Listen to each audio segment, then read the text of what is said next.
Marhaba and hello once again. I'm historian, American writer Dr. Jack Dempsey. Today is Tuesday, December 9th, 2025. It's been, I think, 2 months since I last spoke via Zoom with my brother and friend Muhammad Jihad Ismael, but here we are with enough of a Zoom contact to attempt an informational program about what is happening in Gaza that you do not hear about in the mainstream media. So we welcome you as friends of the Palestinian cause, justice, peace, equality on their own landscape, and we could repeat our call for an end to all hostilities so that the Palestinian people can receive what they need just to stay alive. Brother, how are you? Your mother has been diagnosed with cancer and you've been helping her to reach a hospital for chemotherapy treatment. You are struggling to find food and water just about every single day. These are almost givens of all the Palestinian people in Gaza. What would you most like the world to know today, brother? And how are you? Yeah, I am so happy, brother, to be talking today with you. Yeah, it was long time ago since we talked last time. Yes. Uh, yeah, my mother is okay, as you just mentioned. She was recently diagnosed with breast cancer, and tomorrow we have to send her to Nasser Hospital in Khan Yunis. She will take the first dose of the chemotherapy. You know how much our life is complicated. Me personally, as Muhammad, I am fighting on multiple fronts. I am fighting on so many fronts. It's a very heavy over my shoulder, but I have to be strong. I have not to surrender because I am the pillar of the tent. If I were broken, all the tent will be demolished, you know. So I have to be strong. I have to be fighting until the end for the existence, for the survival of my family and my loved ones. And Mohammed, one of the reasons that we do these programs is to give the world a perspective. I mean, we know that in the United States, in Europe, in many places, life is becoming very difficult, more and more difficult all the time for working people.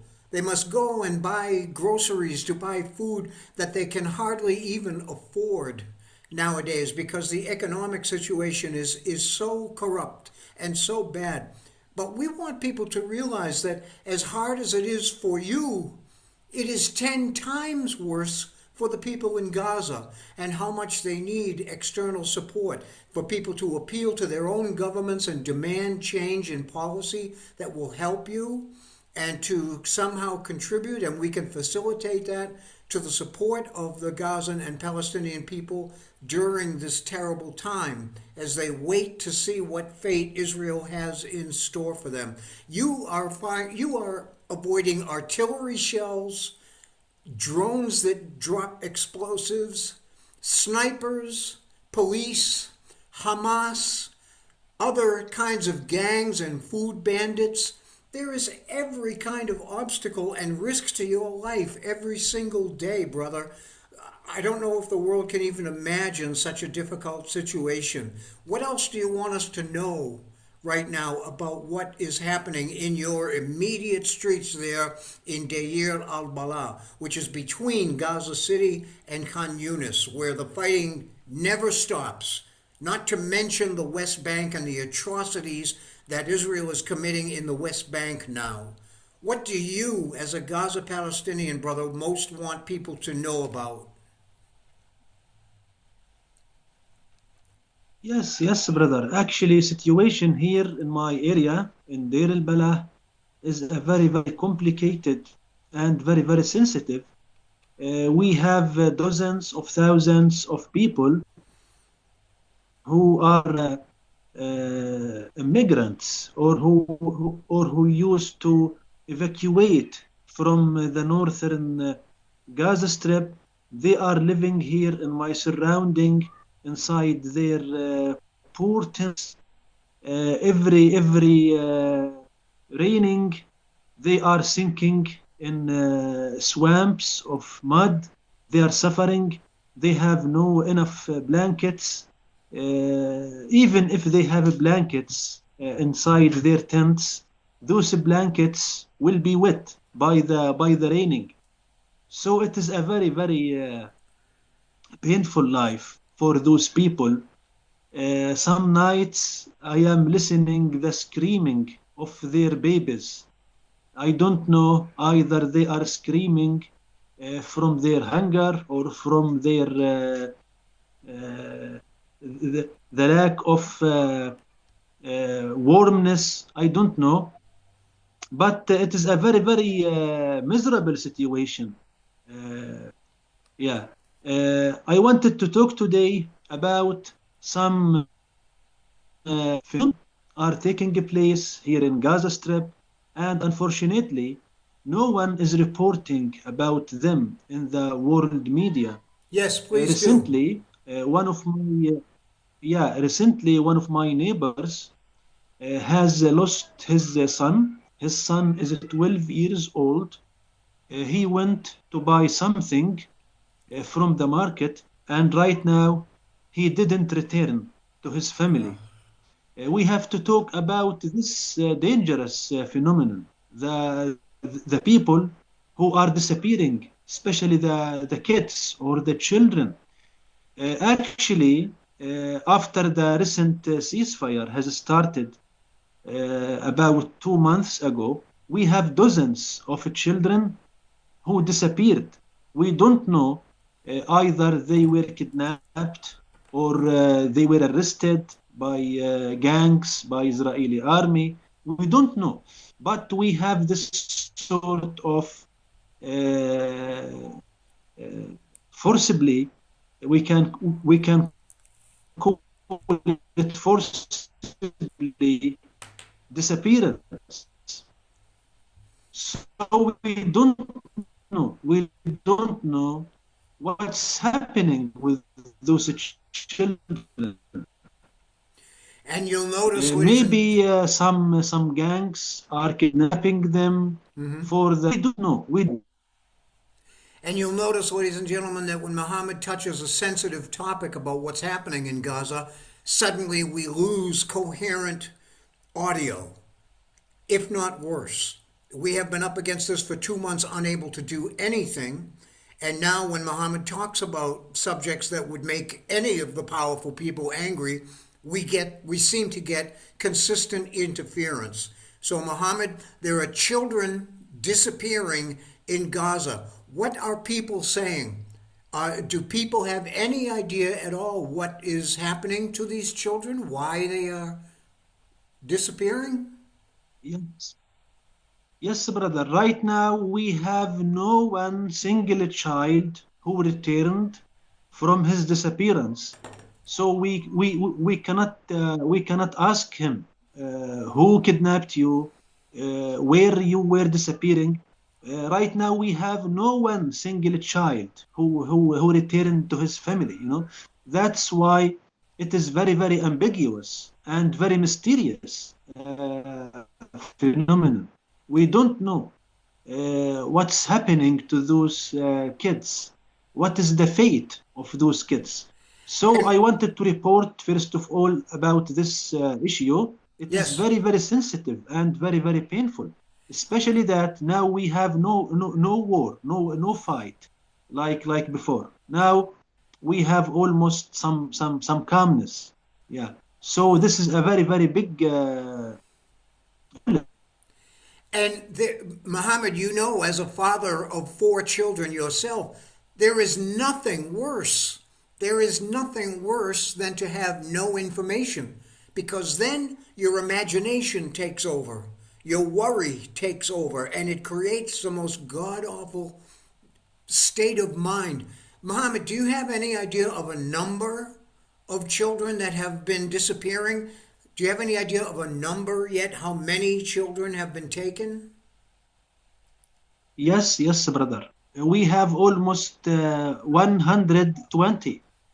We have almost 120. These are the registered cases. Maybe we have other non-registered cases. If you walk here in Deir al Balah, if you walk here in Gaza Strip, generally, you can see by your eyes so many papers are hanged on the walls. You can read in the bold letters, two words are written: lost child, lost child. It is written by the bold font, you know. Yes. And under this title, you can see the image of the child and some important information about him, his name, his date of birth, when he was lost, the contact of his father, his telephone, his email, Yes. etc. Yes. So everywhere in Gaza, you can see those pictures are hanged on the walls. And, Muhammad, I have to point out for people that you created a book some months ago called Tomorrow Will Answer. There will be consequences for everything that's happening, but tomorrow will answer. And it comes from an almost proverbial saying in Gaza when someone says, "How could this be any worse?" And they say, "Do not ask that because tomorrow will answer you." This is yet another phase of the brutality and horror that is going on in Gaza. We have to beg people around the world to demand action to change this from their own governments. That is the only instrument of hope that we have right now. Yes, yes, brother. By the way, let me tell you something important. Please. In this book, in this book, will answer. Actually, I have a very, very deep visionary. I have a very deep vision for the future. I prospected in this book that cancer will knock the door of each house. Cancer will enter each house in Gaza Strip.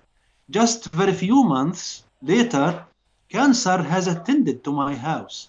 Now, as you know, I have my mother is diagnosed with breast cancer. So it is a very, very deep visionary for this book. I prospected that cancer will visit each family here in Gaza because you cannot imagine the size of the pollution which we have in our air, in our soil, in our food. Everything is polluted. Yes. And this is a direct result of Israel dropping millions of tons of American made weapons onto Gaza. And when they explode, they release every kind of toxic chemical that you can imagine. So it becomes hard, Muhammad, to contemplate where it all goes from here. How do you and most people of Gaza think about their situation now? What are they saying to each other? Actually, brother, people here are full of hopelessness. They have big despair and frustration because there is no enhancement, no advance in our life. Right now, we have no improvement in our life, the quality of our life. Let us use this term, the quality of our life. The quality is not good. It is still so bad quality. Right now we have no electricity, no water, no enough medicine. If you have some patients like my mother, she cannot travel abroad to have some medical treatment. You have no freedom for the passengers if they want to travel, because right now Rafah crossing is blocked, is closed by the Israeli army. You cannot travel. So the quality of life is not good. That's why people are full of hopelessness and frustrated by this silly situation. And it's an impossible phrase to even use in a sense, Mohammed, because there is no quality of life. The goal of Israel's assaults and their fake ceasefire and all this other stuff, the goal is to make life impossible so that Gaza and Palestinians will try to go through the Rafah gate and out of the country altogether into Egypt.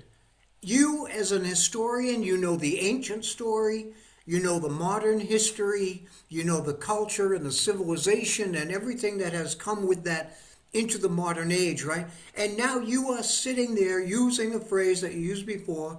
We are looking at the end of Gaza. The end of Gaza. 9,000 years of human Palestinian history, and we are looking at the end of Gaza? Yeah, yeah, brother. You are talking so painful talk. Actually, brother, I can see with my eyes the ruins, the heaps of rubble here around me. If you try to visit Gaza, you will not find an urban area. You will find a place which is struck by a very mighty earthquake. Uh, only you can see the ruins, you can see the heaps of rubble, and even if you try to wander between the heaps of rubble, you will smell very annoying fragrance. It is the dead bodies which are making very suffocating fragrance. You know, you can sometimes see some bones for skull, for other bones of the body.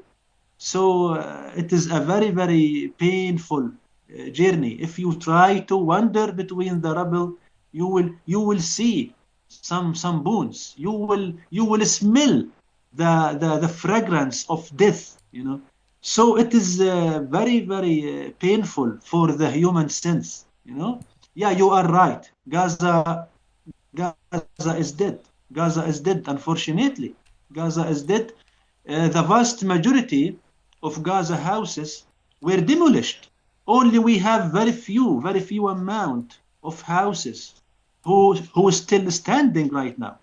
Most of the houses were demolished, totally demolished. Yes, and again, all this creates more pollution of the air, the earth, the water. There is no sanitation, so that among these ruins, open rivers of sewage are flowing. There is no worse condition to create mass disease epidemics.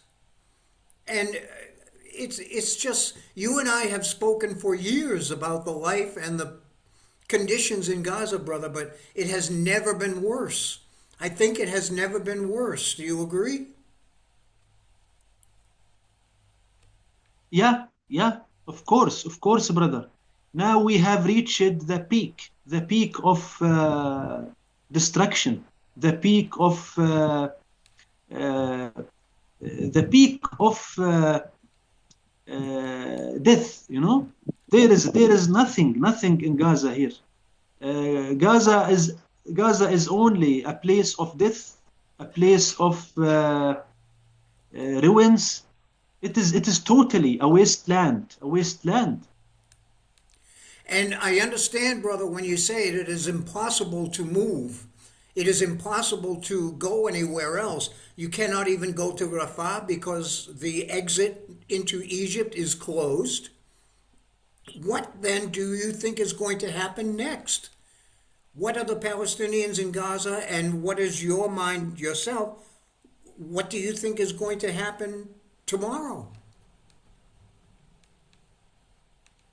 Yeah, let me let me uh, uh, Start over, brother. I think we have a problem. talk about Rafah. Rafah is the most Rafah city. Yeah, Please. Rafah city is the most. Yes. Yeah, Rafah City. Rafah city is the most destroyed city. Yeah, now if you try to approach from Rafah, you will not see one wall uh, still standing in the city, not one house, but one wall. All the city is destroyed. All the city is destroyed. Rafah is a very important city in the history of the world and the history of the East. Rafah is the turning point between Africa and Asia. Yes. It is a very important city, and uh, we have we have very rich history for this city. Yes. Now Rafah is not standing. There is no house still standing. No. Ladies and gentlemen, I'm sorry. I'm sorry for the audio problems. So we again. have a life. When you speak about Rafah, for instance. Yes, I have seen photos of Rafah. It is ruination as far as the eye can see. Ladies and gentlemen, we have lost Muhammad. Probably his topic was getting uncomfortable again for somebody, whether it's the Israelis or the Americans or the British or Hamas.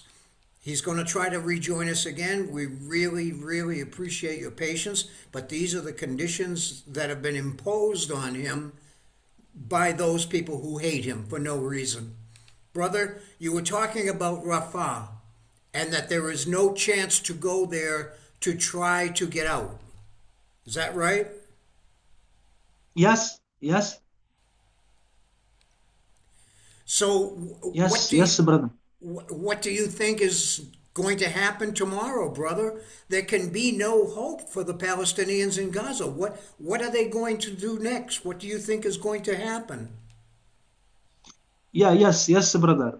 What I meant by talking about Rafah, I wanted to show you that we have such a historical city. It was built and it was built so many thousands of years ago, and all the previous ages, this city was living in prosperity, and it was a very important city on the trade route between Levant and Egypt. Yeah, this historical trade route is named Via Maris route. Rafah, from the ancient times of Egypt, it has had that name. And the archaeology, the stratigraphy or the layering of the archaeology shows that every major power that has ever been anything has had a presence there and has built new levels. But brother, what do you think is going to happen next? The Palestinians have no hope. There is no possibility of life anymore. What is going to happen next, brother? Yes, brother. Unfortunately, people cannot feel with hope, with optimism, because their reality is painful. You cannot imagine something good. You cannot prospect something good. because your daily life is painful, and you cannot see something good in the horizon. I am telling you that right now we are suffering. Right now we have no enhancement in our life. Maybe some people around the world are believing that our problem was fixed after the ceasefire. But no, we are living the same painful daily life. So, do you Every think? every every week Every week, I am walking on my feet 6 kilometers in order to carry the heavy water. I go to bring the Yes. water, and when I come back to my house, I feel a lot of pain in my shoulders, of my arms, because I am carrying water. Water is so heavy. So, brother, So do you do yeah. do, do you think that Palestinians in Gaza now will join or will support more resistance from military means, or will they? What will they do, brother?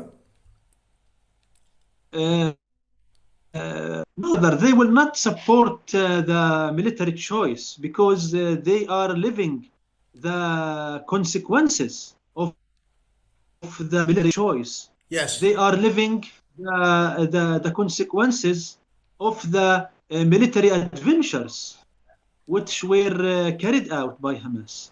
You cannot imagine how much people are blaming Hamas for these crazy adventures. And So ladies, I think no.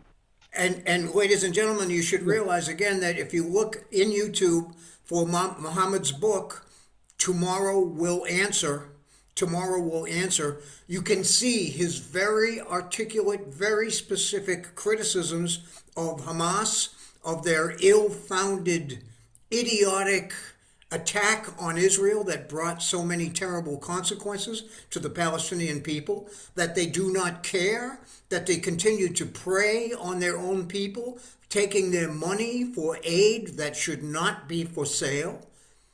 You can see in that book why Muhammad is correct that Palestinians will not support more militarism, more violence, and more resistance of that kind. Muhammad, is there any other kind of resistance that Palestinians feel is possible now?